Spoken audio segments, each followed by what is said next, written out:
Rock Lee is my favorite example of how adversity introduces you to yourself and shows you when the chips are down who you really are. In the Chunin exams, when Rock Lee had to go against Gaara, it was an undercard match that turned into the main event. Gaara's a Jinchuriki. He's got a tailed beast inside him that controls sand and uses it as a shield. Rock Lee don't give a fuck though. This man was begging for a fight, itching for a fight. All he wants to do is throw hands. And when the ref said go, that's exactly what he did. Hey, you know what it is. Rock was getting busy and Gaara was unfazed because the sand acted as a defense for him. Gaara made Rock Lee have to back up a bit and reassess the situation. But there ain't no timeouts here, and Gaara said, let me show you how I start whipping work, as he took Rock Lee by the leg and started whipping the work. Knocked that boy into a wall, and Rock's like, okay, alright, well, this is happening now, cool. Gets right back in the mix though, goes right back on the attack against Gaara. Meanwhile, the onlookers are like, okay, why is he only throwing hands against Gaara? Why doesn't he do ninjutsu, do a fireball or something, or genjutsu, do some type of illusion against him? And Guy, while smiling, has to tell these kids, hey, that'd be a great idea if he wasn't trash at ninjutsu and genjutsu. Everybody's like, I'm sorry, when you say trash, Guy said, I mean trash. I'm talking curbside, I'm talking recycling. When I first met him, he had no talent whatsoever. And it's hard to believe because this kid Lee is down there fucking doing the work. Keep in mind, part of the Chunin exams is survival. The other part, fighting. And Lee's over here doing the work, showing the work, checking the work, proofing the work, all while getting worked. And just when it looks like Gaara's about to take him out and everybody's worried, Lee's able to get some distance and say, alright, how do I approach this? And as Rock Lee is analyzing what to do, Guy is telling everybody, yeah, a ninja that can't do ninjutsu and genjutsu is a rarity. All he can do is rely on hand-to-hand combat. And some people might see that as a weakness, but ain't shit weak about them, boy, because them hands is what make him a winner. Guy then tells Lee, yo, take them shits off. Rock's confused because he's not supposed to do this unless lives were at stake, and Guy's telling him, hey, I need you to stun on these motherfuckers, alright? Rock Lee is overjoyed. My man says, oh, say no more. Sits down, pulls up his leg warmers, and you see a bunch of weights strapped to his legs. Everybody's like, okay, that's really old-fashioned leg weights. Oh, wow. Naruto's like, hey, that shit's cool to me. Rock Lee pulls them shits off, and they all say guts on them, by the way. And he's like, okay, without these on, I can move a lot better now. And then he drops them. Now, keep in mind, everybody from Gaara's set, the village hidden in the sand, they know about Gaara. They know he's got the ultimate defense. Nothing can get through to him. He's never been hurt. He's never been touched. So they're hating crazy on Rock Lee, like, alright, dropping a couple pounds of weight, that ain't gonna do nothing, man. But you see when them weights fall and they hit the floor, the fucking destruction they cause, a huge dust of wind jumps up. The place is physically shaking from the weights dropping. And all of a sudden, everybody's too shocked to say shit now. Meanwhile, Guy's telling Lee, yo, get in that boy's fucking grill. Rock's like, yo, you fucking got it. And he disappears in front of Gaara's eyes. Gaara's like, okay, hold on, what's happening here? Without those weights on, Rock Lee is able to move at incredible speeds. He's pushing himself past Gaara's defense. He's almost touching his face. He's attacking Gaara from all these different levels. Keep in mind, this kid, he's a taijutsu user, hand to hand, so he's an infighter. He wants to get in close. Gaara's an aloof emo boy. He don't want nobody close to him, but now he's got to deal with this kid all up in his shit. And you know he's in trouble because usually Gaara fights with his hands folded like this, letting the sand do everything. But now he's like, oh, okay, hold on. Yeah, the hands are free now, and the boy's worried. And Rock Lee is fucking relentless. He got this boy Gaara looking like a kid lost in the mall. Just, I don't know. I need an adult. Rock Lee's going crazy. All the while, Guy's watching and saying, yeah, I saw you had no talent for ninjutsu or genjutsu, so I threw that shit out and just focused on his taijutsu. So he turned his disadvantage into his advantage. And I'm telling you, that boy, he got some of the best hands in the fucking world. He's a taijutsu specialist. He don't need shit else to win but these. And Rock Lee proves his sensei right because he goes above Gaara's head, then comes down with that shit. Gaara, who has the ultimate defense and has never been touched, has just been touched. Guys watching this shit like, yeah, I fucking told you, Lee. Get that boy. And Rock Lee's like, yo, I'm with it. Gaara's like, I am not. And as he tries to move his sand in front of Rock Lee to get some kind of defense, Rock has already disappeared. He's not in front of him. He's not beside him. This man's KRS right now because he appears everywhere and nowhere at once. And right where Gaara least expects it, Rock is in his blind side, nailing him across the face, sending him across the fucking floor, ass up. That shit was fucking embarrassing. Now Gaara, he didn't like being rocked like that and his ass being up in the air or he gets dragged across the fucking floor. So now you see he's actually got a second coat of defense on him as well. The sand that's chipping off his face like a little protective armor on him. Rock Lee's realizing, alright, this dude's like 50 Cent with the fucking Kevlar. And not only does he have one piece of armor, he's got another piece of armor under that original armor. Alright, what can I do to get through that shit? Got it. Rock Lee realizes, alright, I can't get behind the sand, but maybe if I can get him up in the air away from the sand and hit him with a strike from above, that might do it. Now, in order to do that, I gotta bust out the Lotus. And this is my shit, because Rock Lee unwraps his hand wraps, lets them shits down, and then gets into this stance right here. I don't know what's coming, but I'm here for it. Then he takes off and circles Gaara, and Gaara's like, I mean, you just gotta run around, you're gonna do something. The Rock's like, oh, I'm gonna do some shit. And he immediately is in front of Gaara, knocks him up in the air, and gets that boy fucking lifted. But the sand makes Gaara too heavy, so Rock Lee has to keep hitting him up, kicking and kicking more and more. Now there's a slight moment where Rock winces from the pain, but he's back on track, still kicking Gaara up in the air. And then, once he's got him high enough, he takes those hand wraps, wrap him around Gaara real quick, then gets Gaara in a belly-to-back suplex position, and then just spins straight down toward the ground and jumps out the way at the very last minute, dumping this kid on his head. And when it looks like he has Gaara down, we see Gaara switch. That was a sand clone. Gaara's in front of Rock Lee, and they're like, yeah, I got out of that shit. That was cool. My turn. You know how you get sand everywhere when you go to the beach, especially in your Timbs, because I like wearing my Timbs on the beach, whatever, don't judge me, I like open toe shoes, or being barefoot on hot fucking sand. Yeah, that's Gaara. He's the beach, and he's got sand everywhere, and he starts bombarding Rock with it, and Rock can't run away. He has to sit there and take that shit. All Rock can do is brace himself for all these attacks, and everyone's wondering, yo, why isn't he running away anymore? He was fast as fuck before. Guy explains that he can't run away, and Kakashi's like, yo, the Lotus is a double-edged sword. It gives you a lot of power, but doing so, it puts a lot of strain on your body. Right now, that kid is going through excruciating pain. Hence why it's a forbidden technique, which is why Rock was wincing in pain when he was kicking Gaara up in the air, and that wince, Gaara saw that, and that's when he switched himself out with that sand clone. So what we have right here is Rock Lee being stuck between a hard place and an even harder place. It's not looking good for your boy right here. His knees weak, arms are heavy, there's vomit on his sweater already. Mom spaghetti! Rock Lee is down fucking bad, and Guy is watching this, and as he's watching, he's reflecting to when he first met Lee as a kid. He sees all the other kids teasing Lee about not being able to do ninjutsu or genjutsu. And as these kids are teasing him, you see Kakashi and Guy watching, and Guy's like, oh, so this is the no-talent overachiever I keep hearing about. And Kakashi's like, yeah, kind of reminds me of somebody. Because Guy was the exact same way when he was younger. He had no talent for ninjutsu or genjutsu. All he could do is taijutsu. And he was an overachiever as well. You gotta give the third Hokage credit because he put Lee underneath Guy because they're exactly the same. While Rock Lee is getting his shit rocked right now, Guy's still reflecting. Like, this kid's taijutsu was shit, but he kept at it. Guy was headed toward his workout spot and he sees Rock Lee already there, just kicking this tree stump. I'm talking Jean-Claude Van Damme and Bloodsport style. The kid's been doing 400 reps of these kicks. Guy's like, oh, someone's already here. Okay, well, I'll just come back. Guy comes back later at night and he sees Rock Lee still at it. He's like, okay, if I can't do 2,000 punches, now I gotta do 5,000 jump ropes. And that's the exact same mentality Guy had when he was a kid. But even he's impressed to see Rock Lee out here still doing this shit 24/7. And here we see Rock Lee makes it to Team Guy. He's on the team with Tenten and this genius named Neji. All Rock Lee wants to do is prove that he could be a good ninja just doing hand-to-hand combat. Neji scoffs at it because, yo, he's a genius and he believes, your fate's trash. That's all Rock Lee wants to prove, which makes it so much harder to see him getting his ass rocked. Your boy's on the run right now. At least he can use his legs again, but he can't attack. And we see that Gaara was the worst possible matchup for Rock Lee. Flashback again to when he was a kid challenging Neji to fight, and Neji just whooping his ass, and Tenten's like, yo, aren't you done with this, man? He's a genius. You can't beat him. And Rock Lee's like, what is a fucking genius? Huh? I want to prove that hard work can beat a genius. And Neji's telling him, yo, I'm on a different level. You can't do this. You'll never beat me. You can try 1,000 times. Hard work isn't going to beat natural talent. But Rock doesn't believe that. Now, back in the match, everything looks hopeless. And even Gaara's own teammates like, yo, he needs to just quit because Gaara's about to be toying with him right now. And Guy's like, yo, he's in for a long match. That's not going to happen. This kid, Rock Lee, he don't know how to quit. All the while, Rock Lee is struggling against Gaara, toying with him. He is crying out in pain, and Guys is watching like, yo, when anyone else would have quit long ago, this kid keeps fucking pushing. And then comes my favorite flashback scene where Rock Lee's just doing jump ropes. Like, all right, if I can't do 5,000 of these, I'll do 10,000 sit-ups. And then he just trips, and then he falls, and he hits his head on the tree stump he usually practices on, and just lies on the ground. He goes to get up, but then he starts crying because everything's just hit him all at once. And it makes sense because Rock Lee is able-bodied, but he can't do what all the other kids do. He can't do what comes naturally like all the other ninjas can. This is his struggle. He could go be a baker, go do something else, go do admin work, but that's not what he wants to do. He wants to be a ninja. But doing that means he has to somehow overcome this handicap, this disability he has where he can't do everything else that other ninjas can. Not only is it embarrassing, but it's infuriating, and he's chosen the hardest path forward. The route that he's going makes it more difficult for himself. And in this moment, he's seeing just how hard it is. And while he's crying, Guy arrives right behind him like, hey, Lee, taking a break already?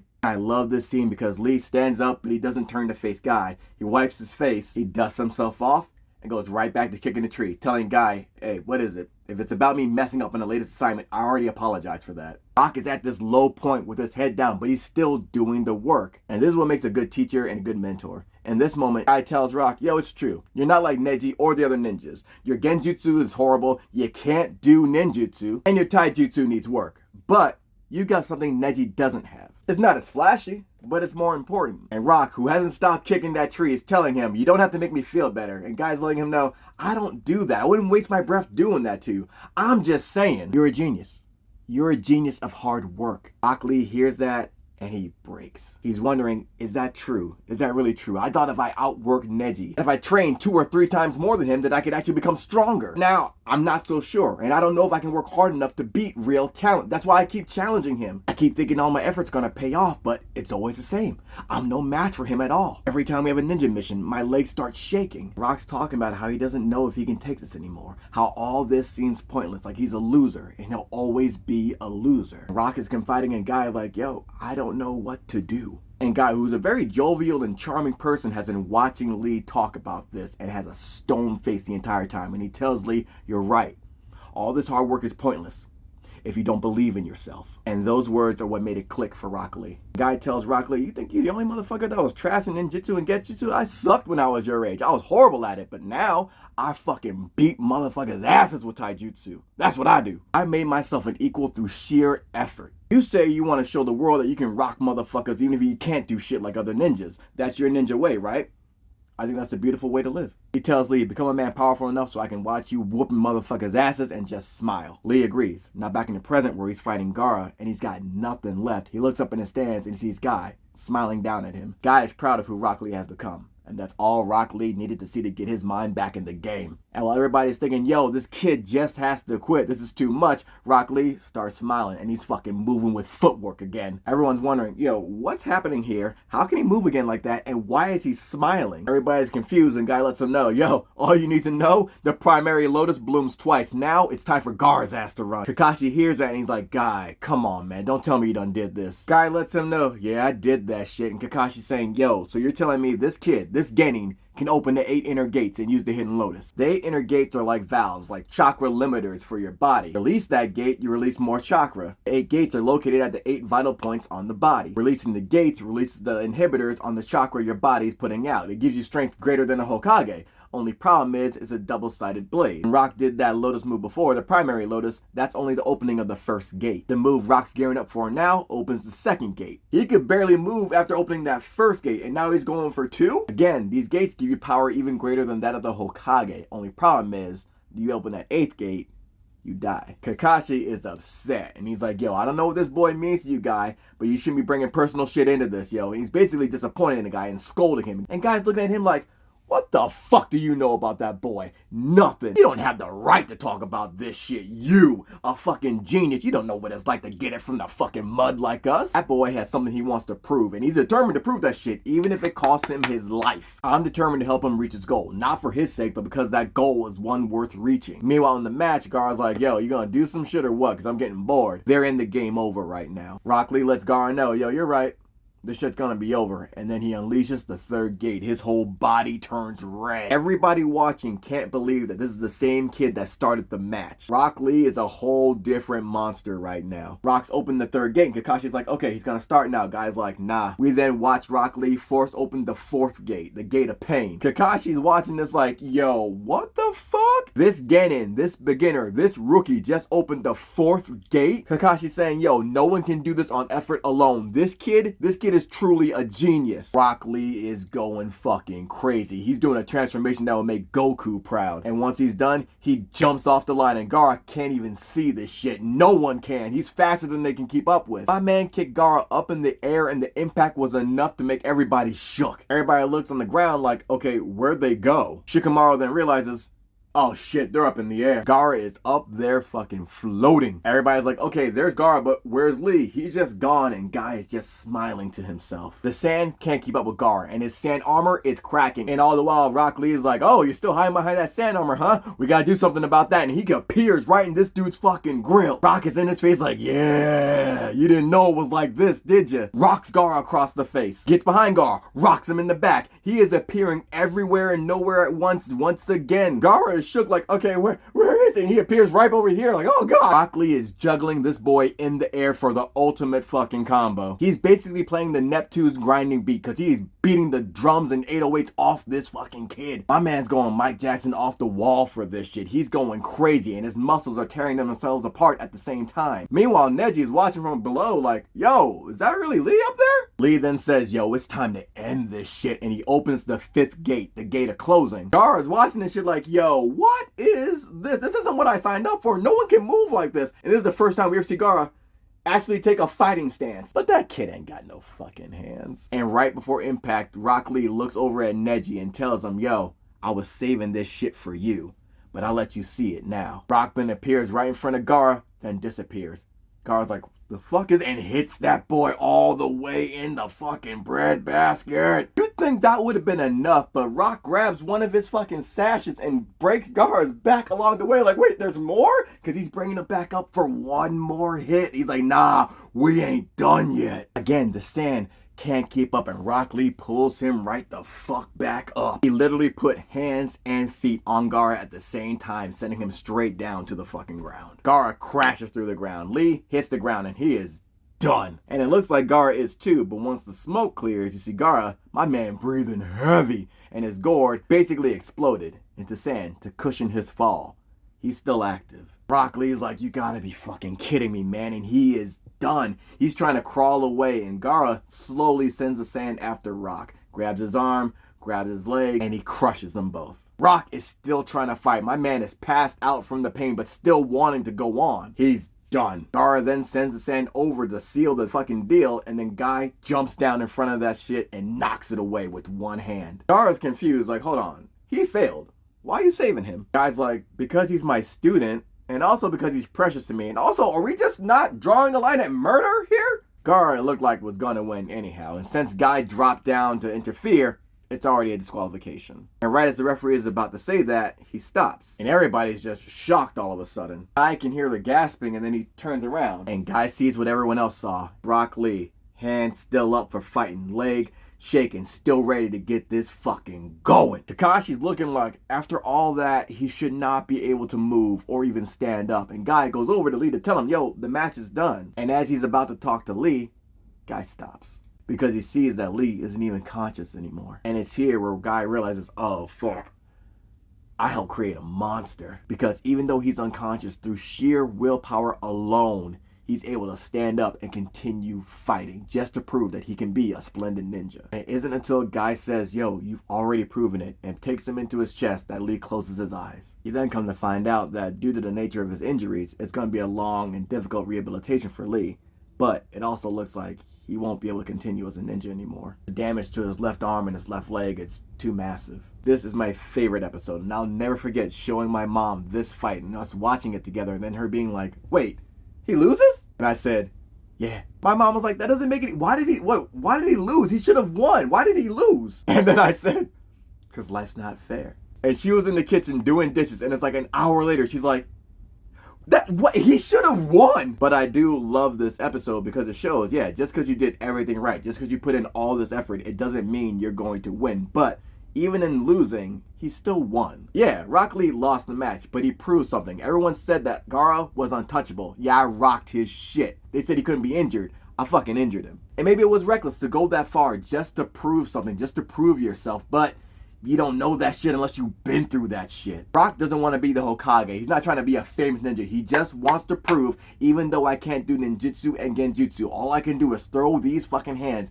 I can be a good ninja off of that alone. For him, that was worth dying for. And we know they're child soldiers here. We get it. That's the world they live in. But that determination from someone that's punching above their weight, that's seen as a joke, to prove, oh, ain't nothing fucking funny right now. I always respect characters with that Rock Lee mentality that choose the harder path or make things harder for themselves. How far are you willing to go to prove something? Yeah, Rock Lee lost, but he proved that he's a splendid ninja. Remember what I said before. Adversity introduces a person to themselves. It's important for a character to experience loss, because it's only then when we see who they truly are. We saw how far Rock Lee was willing to go just to prove he was a splendid ninja. And we're going to see how far he'll go again when there's only one way to become a ninja again, and the choice is between life and death.